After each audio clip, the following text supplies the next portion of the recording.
TED Talks are recorded live at the TED Conference and produced with WNYC New York Public Radio. This episode features the creator of Lost and Alias, J.J. Abrams. TED Talks are made possible through the support of BMW. Here's J.J. Abrams. I get a lot of people asking me, in terms of Lost, what the hell's that island? It's usually followed by, seriously, what the hell's that island? When I did Alias, there was a lot of talk about Rambaldi, all this stuff. If you don't know that stuff, obviously I don't expect you to. But why so many mysteries? What is it about mystery that I seem to be drawn to? Why do I do so much stuff that involves mystery? And I started trying to figure it out. And I started thinking about, well, why do I do any of what I do? And I started thinking about my grandfather. I loved my grandfather. Harry Kelvin was his name, my mother's father. He died in 1986. He was an amazing guy. And one of the reasons he was amazing, after World War II, he began an electronics company. He started selling surplus parts, kits to schools and stuff.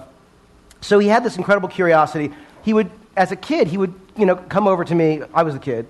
As a kid, I saw him come over to me with radios and telephones and all sorts of things, and he'd open them up. He'd unscrew them and reveal the inner workings, which many of us, I'm sure, take for granted, but it's an amazing gift to give a kid, to open up this thing and show how it works and why it works and what it is. He was the ultimate deconstructor in many ways. And my grandfather was this kind of guy who would not only take things apart, but he got me interested in all sorts of different odd crafts, like printing, like the letterpress. I'm obsessed with printing. I'm obsessed with silk screening and bookbinding. And my grandfather was sort of the guy who, kind of got me into all sorts of these things. He would also supply me with tools. He was this amazing encourager, this patron sort of, to make stuff. And he got me a Super 8 camera when I was 10 years old.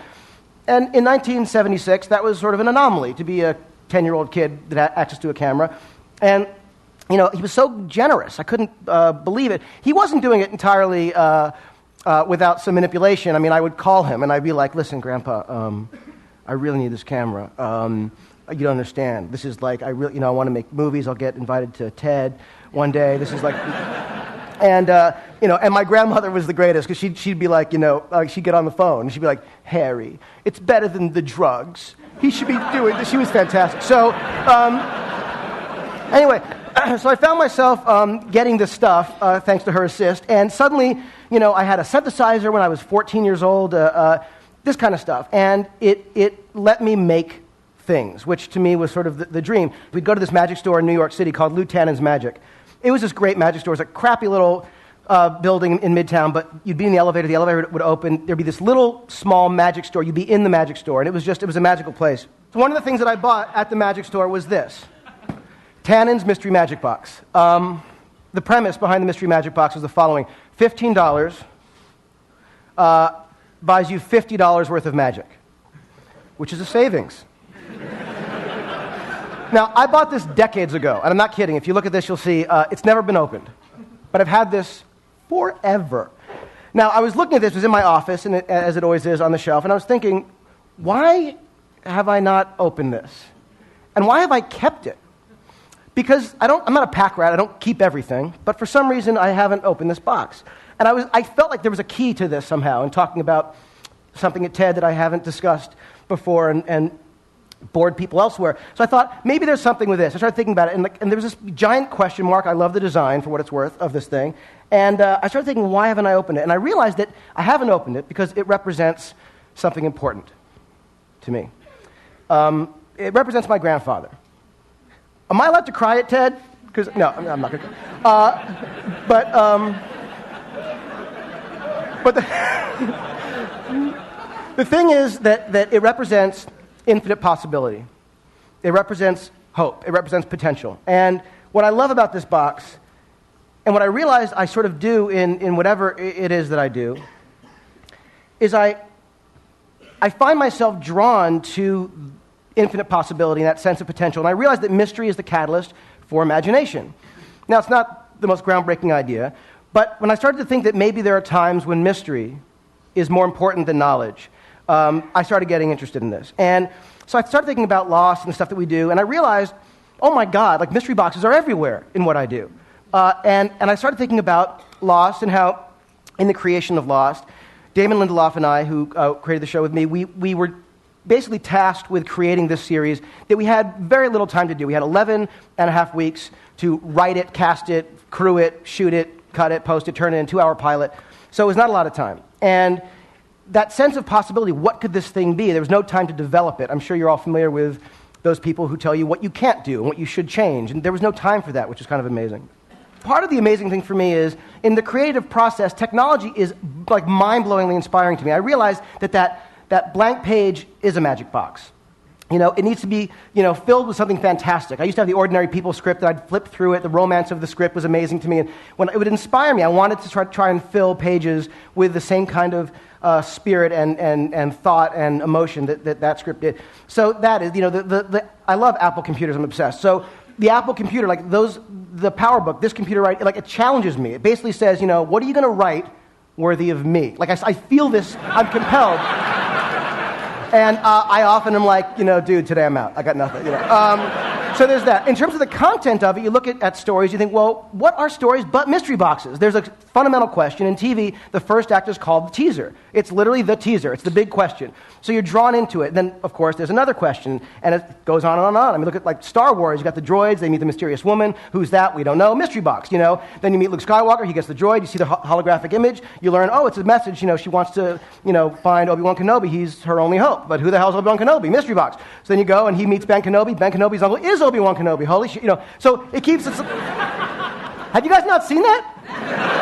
It's huge. Anyway, so there's this thing with mystery boxes that I started feeling compelled. Then there's a thing of mystery in terms of imagination, the withholding of information. Doing that intentionally is much more engaging. Whether it's like the shark in Jaws, if Spielberg's mechanical shark Bruce had worked, it would not have been remotely as scary. You would have seen it too much. In Alien, they never really showed the alien, terrifying.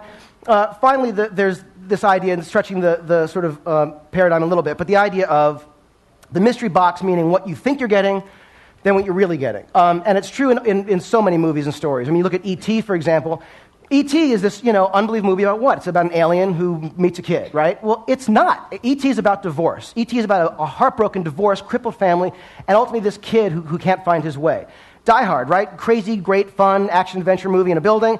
It's about a guy who's on the verge of divorce. He's showing up to L.A., tail between his legs. There are great scenes, maybe not the most amazing dramatic scenes in the history of time, but pretty great scenes. There's a half an hour of investment in character before you get to the stuff that you're, expecting. When you look at a movie like Jaws, the scene that you expect, we have the screen, these are the kind of, scenes that you remember and expect from Jaws.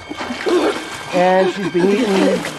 There's a shark. I should have made this shorter. So, the thing about Jaws is it's really about a guy who is sort of dealing with his place in the world, with his masculinity, with his family, how he's going to, make it work in this new town. The investment of character, which is the stuff that really is inside the box. It's why when people do sequels or rip off movies, of a genre, they're ripping off the wrong thing.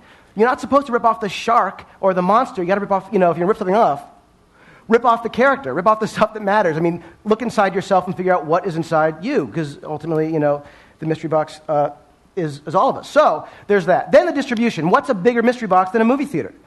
You go to the theater, you're just so excited to see anything. The moment the lights go down is often the best part, and you're full of that amazing, that feeling of excited anticipation. And often the movie's there and it's going, and then something happens, you go, oh, and then something else, and then, now when it's a great movie, you're along for the ride because you're willing to give yourself to it. So to me, whether it's that, whether it's, a TV, an iPod, computer, cell phone, the most incredible sort of mystery, I think, is now the question of what comes next, because now that this technology is democratized, so now the creation of media it's everywhere. The stuff that I was lucky and begging for to get when I was a kid is now ubiquitous, and so there's an amazing sense of opportunity out there. When I think of the filmmakers who exist out there now, who would have been silenced, who have been silenced in the past, it's a very exciting thing. I used to say in classes and lectures and stuff that to someone who wants to write, go write, do your thing. It's free. No, you don't need permission to go write. But now I can say, go make your movie. There's nothing stopping you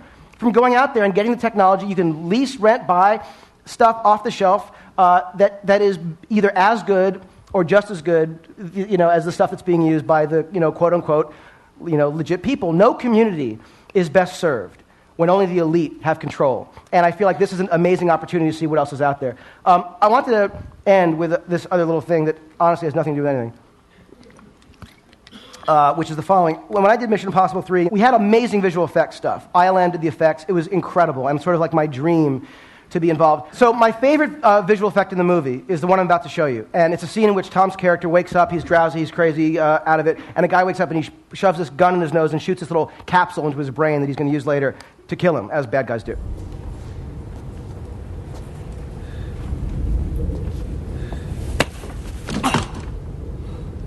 Good morning. Okay, now, when we shot that scene, we were there doing it. The actor who had the gun, English actor, Eddie Marsan, sweetheart, great guy. He kept taking the gun and putting it into Tom's nose, and it was like it was hurting Tom's nose. And I learned this very early on in my career: don't hurt Tom's nose. There are 3 things you don't want to do. Number 2 is don't hurt Tom's nose. So Eddie has this gun, and he's the greatest guy, and he's like this really sweet English guy. He's like, I'm sorry, I don't want to hurt. I'm like, we have to make this look. And I realized that we had to do something because it wasn't working just as it was. And I literally thought back to what I would have done using the Super 8 camera that my grandfather got me sitting in that room. And I realized that hand didn't have to be Eddie Marsan's. It could be Tom's. And Tom would know just how hard to push the gun. He wouldn't hurt himself. So we took his hand and we painted it to look a little bit more like Eddie's. We put it in Eddie's sleeve. And so the hand that you see, I'll show you again, that's not Eddie's hand, that's Tom. So Tom is playing 2 roles. And he didn't ask for any more money. So here, watch it again. There he is, he's waking up, drowsy, been through a lot. Good morning. Tom's hand. Anyway. So. Thanks. So you don't need the greatest technology to do things that can work in movies. And I want to thank you. And the mystery box, in honor of my grandfather, stays closed. Thank you.